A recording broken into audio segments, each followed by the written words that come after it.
Di awal film, kita diperlihatkan dengan sebuah penyerangan bombastis di gudang teknologi Libya yang dijaga oleh Jenderal Libya bernama Fezan. Sedangkan penyerangan ini dilakukan oleh sekelompok teroris yang ingin mencuri sebuah bom nuklir di sana. Yang menarik adalah kelompok brutal ini dipimpin oleh seorang yang berasal dari Indonesia bernama Rahmat Suwarto bin Samidi. Oh alah, pantes. Dia adalah mantan pasukan khusus Inggris yang memiliki garis keturunan Nganjuk. Meskipun orang Nganjuk, dia sama sekali tidak memiliki sopan santun dan dikenal sebagai salah satu tentara paling brutal di Inggris.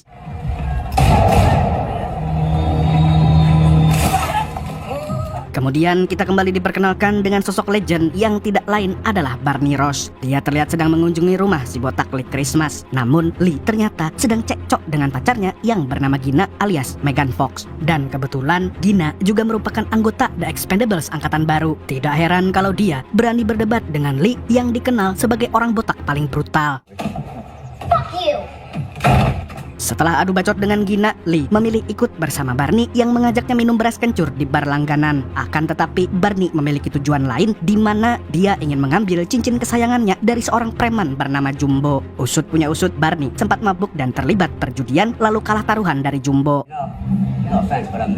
Dan karena dia sedang encok, maka Barney pun meminta bantuan Lee untuk mengambil cincinnya kembali. Tak lama kemudian Jumbo pun masuk ke dalam bar. Namun hal itu justru membuat Lee heran karena orang yang bernama Jumbo itu ternyata cebol alias tidak sesuai dengan julukannya. Tanpa membuang waktu, Lee pun mengajak si Jumbo dan anak buahnya untuk baku hantam dan yang menang akan menjadi pemilik cincin Barney. Walaupun satu lawan banyak, Lee berhasil membuat mereka seperti pecundang.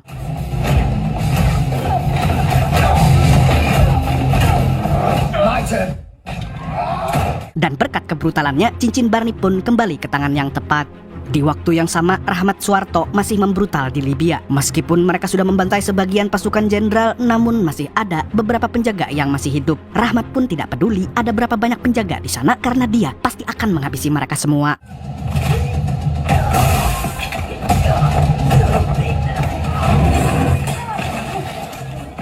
Bersamaan dengan itu, The Expendables sedang berkumpul untuk menjalankan misi baru. Selain anggota utama, mereka juga memiliki dua anggota tambahan. Yang pertama ada mantan pasukan khusus bernama Farrell, tapi lebih sering dipanggil dengan julukan Easy Day. Sedangkan yang satunya lagi adalah Galan. Dia merupakan anak dari Galgo yang sudah pensiun dari The Expendables. Sama seperti ayahnya, Galan juga memiliki kepribadian yang banyak bacot. You don't have to worry about me. Who's this guy? I am Galan. Tak berselang lama, mereka kedatangan tamu yang akan memberikan sebuah misi. Dia adalah petinggi CIA yang bernama Mars. Di sini, Mars meminta mereka untuk menangkap Rahmat Suwarto yang kini sedang berada di Libya. Selain itu, mereka juga harus mengambil detonator bomnya agar tidak terjadi kekacauan yang lebih besar. Word on the street is, client's name is Ocelot. He's planning on using them to create an international incident. Konon katanya Rahmat bekerja sama dengan sosok misterius bernama Ocelot. Sosok legend ini adalah musuh bebuyutan Barney, tetapi dia sendiri tidak pernah melihat wujudnya. Bahkan sebagian orang mengiranya sebagai hantu. Tapi yang jelas Ocelot adalah orang yang sangat kuat dan cerdik. To find out who codename Ocelot actually is. Ocelot exists, and Barney will bury him someday. Dan tanpa berlama-lama, The Expendables pun langsung terbang ke Libya. Tapi karena perjalanannya cukup panjang, mereka pun cukup gabut di dalam pesawat. Di samping itu, Galan juga membuat mereka sedikit kesal karena terlalu banyak bacot. Di sisi lain, Rahmat sedang menyiksa Jenderal Fezan dan bahkan telah membunuh istrinya. Dan jika si jenderal tidak mau menyerahkan detonator bomnya, maka Rahmat akan membunuh anaknya. Karena terpaksa, Jenderal Fezan pun akhirnya memberitahu ruangan bom dan detonator serta kode keamanan untuk membukanya. Setelah mendapatkan itu, Rahmat pun membunuh si jenderal beserta anaknya yang masih bocil. Sesaat kemudian, The Expendables pun sampai di Libya. Namun anehnya, pesawat mereka langsung mendapatkan serangan, padahal jarak dari lokasi penyerangan masih cukup jauh. Alhasil, Barney pun menurunkan seluruh tim untuk melawan antek-antek Rahmat Suwarto. Sedangkan dirinya akan tetap berada di pesawat dan menyerang lewat udara. Saat sudah berada di bawah, Gunner langsung menembak Rahmat dari jarak jauh, tapi semua tembakannya meleset. Oleh karena itu, mau tak mau, mereka semua harus menyerang mereka secara ugal-ugalan.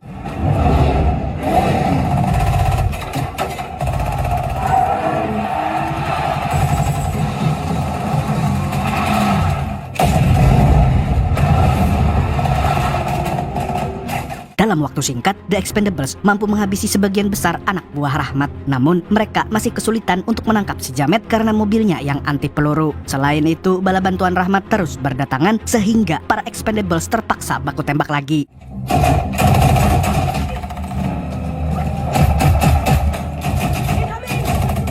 Di tengah baku tembak, tiba-tiba pesawat Barney ditembak oleh senjata otomatis milik Rahmat. Meskipun pesawatnya hampir jatuh, Barney tetap menyuruh Lee untuk fokus pada misi. Tetapi sebagai teman, Lee tidak mungkin membiarkan pesawat Barney jatuh. Alhasil, dia pun berbelok dan menabrakkan mobilnya ke senjata otomatis tersebut. Namun sayangnya, Rahmat bin Samidi kembali menembak pesawat Barney hingga mesinnya rusak total. Dan naasnya pesawat itu jatuh dan menewaskan Barney. Bahkan jasadnya pun terbakar dan gosong dan hanya menyisakan tulang dan cincin kesayangannya.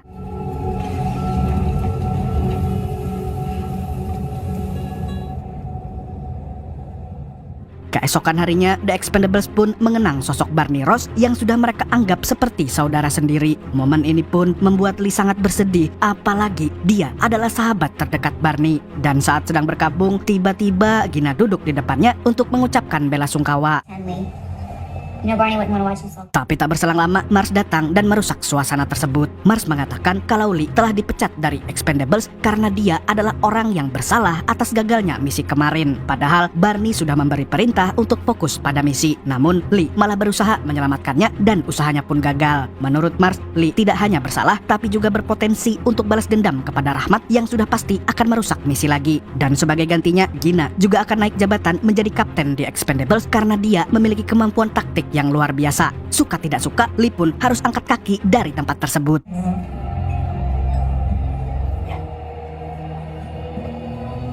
Body hate cover pants.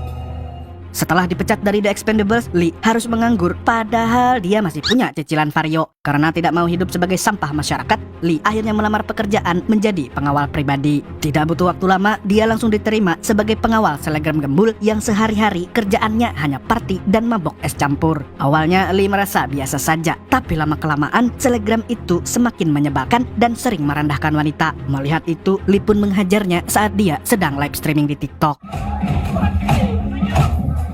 Akibatnya Lee dipecat dan harus nganggur lagi. Namun hal itu justru bagus untuknya karena dia bisa fokus membalaskan dendam Barney. Malam harinya Lee pun menyelinap ke rumah Gina untuk mencuri dokumen rahasia di berangkasnya. Tapi sialnya dia tertangkap basah oleh Gina. Di sini Gina mengatakan kalau dokumen tersebut adalah dokumen lama yang akhirnya bisa dibuka setelah Barney wafat. Selain itu, dokumen ini juga bisa menjadi petunjuk untuk mengetahui identitas asli Ocelot. Until everyone associated with it was dead. Mendengar itu, Lee pun meminta Gina untuk mengajaknya ikut dalam misi karena dia sangat ingin menghabisi Rahmat Suwarto dan menemukan sosok Ocelot. Tetapi Gina tidak mau melibatkan Lee yang masih penuh rasa dendam. Alhasil, mereka berdua pun baku hantam. Walaupun gelut, mereka pada akhirnya main encerit-enceritan sampai subuh.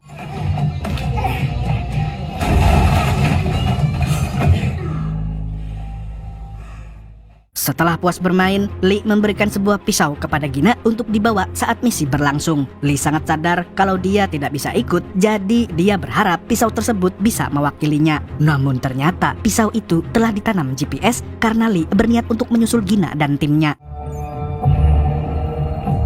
Di sisi lain, The Expendables sudah berada di pesawat dan akan terbang ke kantor cabang CIA yang berada di Asia Selatan. Tapi dalam misi kali ini, mereka memiliki anggota baru yang dibawa oleh Gina. Dia adalah ahli tarung asal Vietnam yang bernama Las.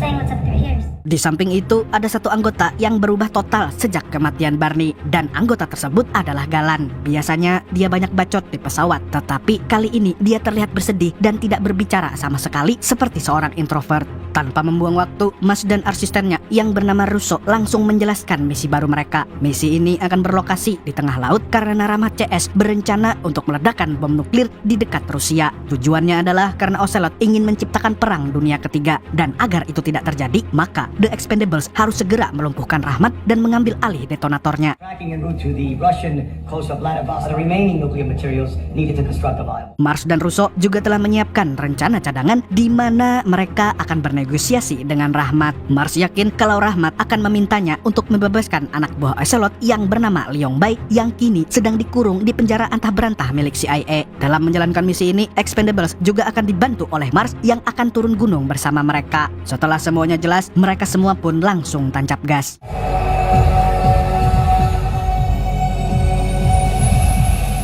Pada waktu yang bersamaan, Lee sedang berada di Thailand. Di tempat ini, dia berniat untuk mencari seseorang bernama Deka. Konon katanya, Deka adalah petarung mematikan dan ditakuti oleh semua lawan. Selain itu, dia juga merupakan teman lama Barney dan pernah menjadi anggota Expendables. Sayangnya, tidak ada warga yang tahu tentang Deka. Bahkan kabarnya, dia telah lama meninggal dunia. Alhasil, Lee pun memutuskan untuk mencari ke tempat lain dengan menggunakan kapal. Uniknya, kapal tersebut memiliki logo Expendables dan saat Lee akan pergi, tiba-tiba dia dihentikan oleh seorang tukang sapu yang ternyata ahli Muay Thai.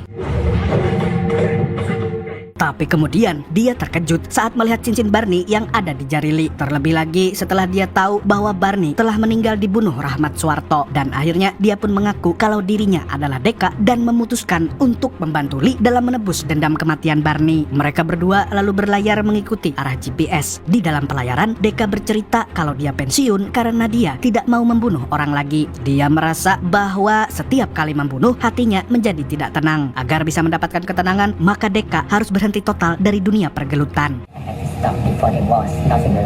Di sisi lain, The Expendables telah sampai di kapal yang dibajak Rahmat, tapi anehnya tidak ada tanda-tanda kehidupan di sana. Gina pun memberi perintah untuk menyusuri setiap sudut kapal, namun mereka tetap tidak menemukan siapapun. Lalu saat mereka sedang lengah, tiba-tiba Ghost down in here.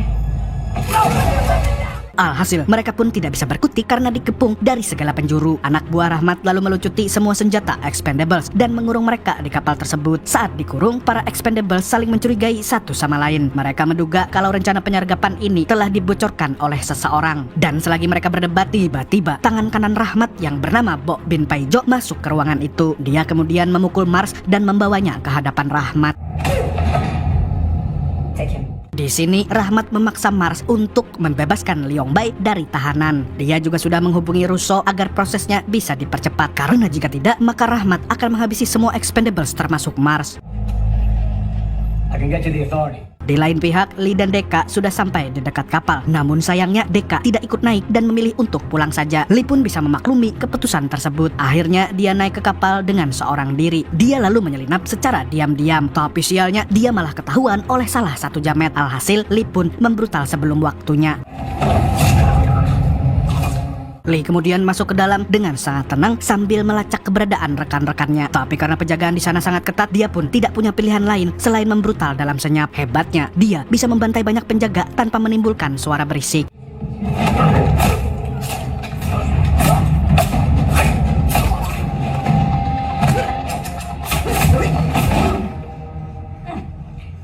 Setelah menghabisi para penjaga, Lee sedikit bingung karena senjata para Expendables ada di dalam gudang. Dia pun akhirnya sadar kalau teman-temannya sedang disandra. Di samping itu, Rahmat mendapatkan laporan tentang kemunculan Lee. Alhasil, anaknya Samidi ini pun langsung menyuruh pasukannya untuk memburu dan menghabisi Lee. Walaupun hanya sendirian, tapi puluhan jamet ini sama sekali bukan tandingan Lee.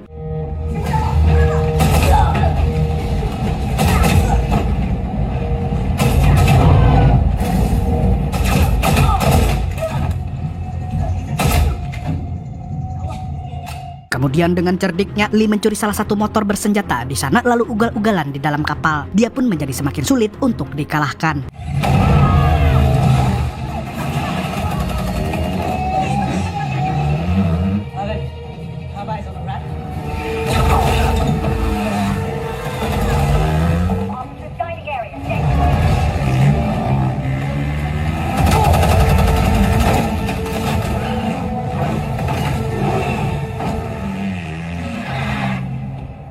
Tapi sialnya, anak buah Rahmat tidak kunjung habis dan mereka berhasil memojokkan Lee. Saat situasi sedang buntu, tiba-tiba Lee mendapatkan bantuan dari Deka. Pria ini memutuskan untuk membrutal demi menebus nyawa Barney.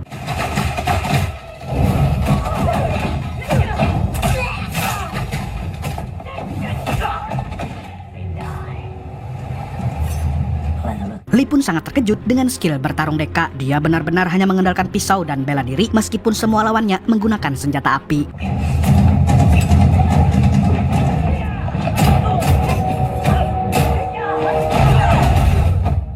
Di waktu yang sama, para Expendables sedang memikirkan cara untuk keluar dari sana. Setelah diamati dengan baik, mereka menemukan lubang kecil yang ditutup dengan pintu besi. Isi lalu mengatakan kalau pintu tersebut harus terkena air karena sistemnya memang dibuat seperti itu. Alhasil, Toll Road yang sudah kebelet pun langsung pipis di pintu yang dimaksud. Dan benar saja, pintunya terbuka ketika sudah basah. It does like golden showers. Ketika mereka berhasil keluar, Lee dan Deka justru baru masuk ke ruangan itu. Dan sialnya, Gina dan kawan-kawan kembali dihadang oleh anak buah Rahmat. Sedangkan mereka belum mengambil senjata masing-masing. Namun tiba-tiba... Setelah itu, Lee memperkenalkan Deka kepada semua temannya, lalu mereka berkumpul untuk merencanakan strategi. Terlebih lagi karena bom nuklirnya sudah mulai aktif dan mereka hanya punya waktu sebanyak 27 menit untuk membrutal. Pertama-tama, Expendables membuat distraksi dengan sebuah radio yang disambungkan ke bom rakitan. What is that?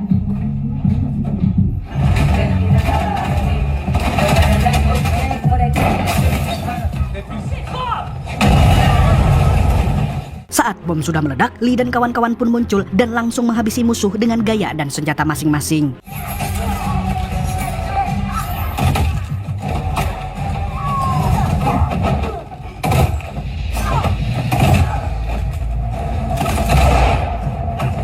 Semua anggota tim terlihat sangat on fire sehingga adegan gelutnya pun menjadi seru dan berdarah-darah. Tapi sayangnya Toll Road ditusuk oleh Paijo dari belakang dan Deka yang melihat itu akhirnya memutuskan untuk berduel dengan si Jamet.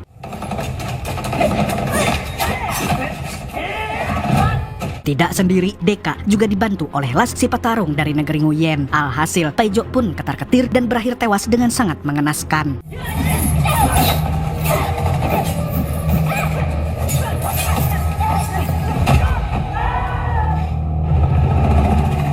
Dan di waktu yang bersamaan, Lee mengajak Rahmat bin Samidi untuk buy one 1 lawan 1. Dengan santuinya, Rahmat mengeluarkan senjata andalan yang terlihat seperti pentungan hansip. Sedangkan Lee, dia tetap setia dengan pisau kesayangannya, kan namanya juga ahli pisau. Dan pertarungan pun berlangsung dengan sangat brutal. I still like to play with knives.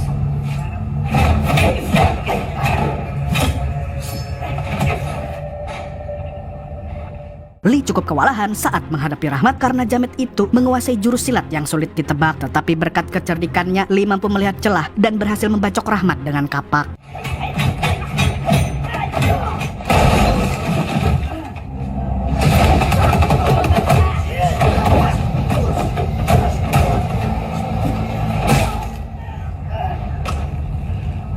Lee kemudian menginjak kapak tersebut sehingga Rahmat kesakitan. Semua itu dia lakukan untuk membalaskan dendam Barney. Dia lalu bertanya tentang detonator bom kepada Rahmat, tapi ternyata detonator itu berada di tangan Ocelot. Tidak berselang lama, pihak CIA datang membawa Liong Bai untuk ditukar dengan Mars. Namun tiba-tiba Liong Bai ketakutan saat melihatnya. Dan di sini terungkap kalau Mars adalah Ocelot. Dia lalu menembak Liong Bai karena dia memiliki semua bukti kejahatannya selama ini. Selama ini dikira kawan, ternyata lawan.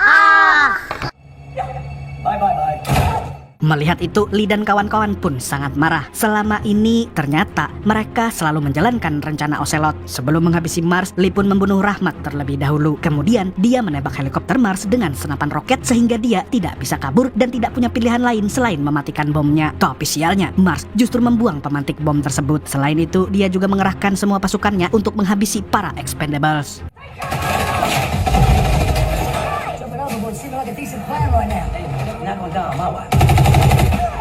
Gunner, give us cover fire. We're on the way out.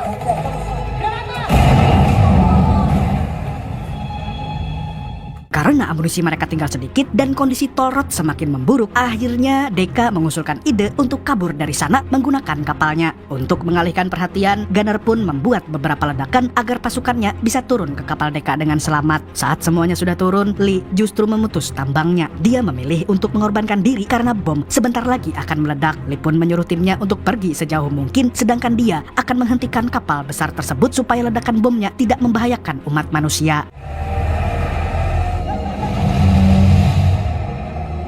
Mars pun tidak tinggal diam. Dia langsung mengerahkan pasukannya untuk menjalankan kapalnya dan membunuh Lee.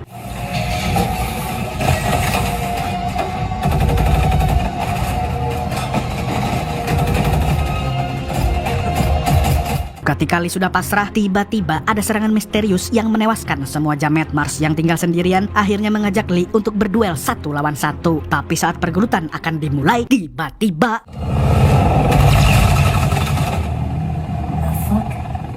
dan tidak disangka-sangka orang yang menembak Mars adalah Barney. Entah bagaimana, tapi bapak tuwir satu ini masih hidup dan sehat walafiat. Barney kemudian mengajak Lee untuk naik ke helikopter. Lalu dia menenggelamkan kapal tersebut agar bomnya meledak di bawah laut. Kasihan hewan lautnya.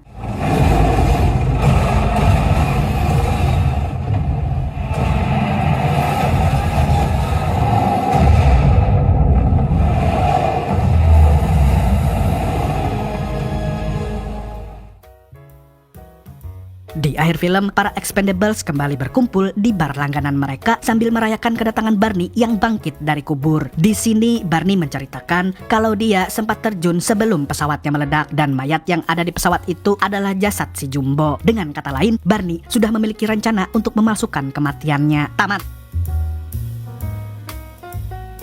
Film ini mengajarkan kita bahwa orang yang sudah tua biasanya hidup dalam kegabutan, sampai-sampai ngeprank pura-pura mati kayak Barney Ross. Ya, walaupun Mamang Iko Uwais bukan pemeran utama di film ini, tapi beliau selalu menampilkan adegan gelut yang sangat epik. Untuk para produser Hollywood, tolonglah Mamang Iko dibuatkan film tentang si Pitung melawan John Wick. Nah, dijamin bisa menang Oscar tuh. Segitu dulu untuk hari ini. Saya Tobi mewakili penyumbang kotak amal masjid. Kok saya terdengar ria? Mengucapkan sampai jumpa di video selanjutnya dan kamsya. Assalamualaikum warahmatullahi wabarakatuh.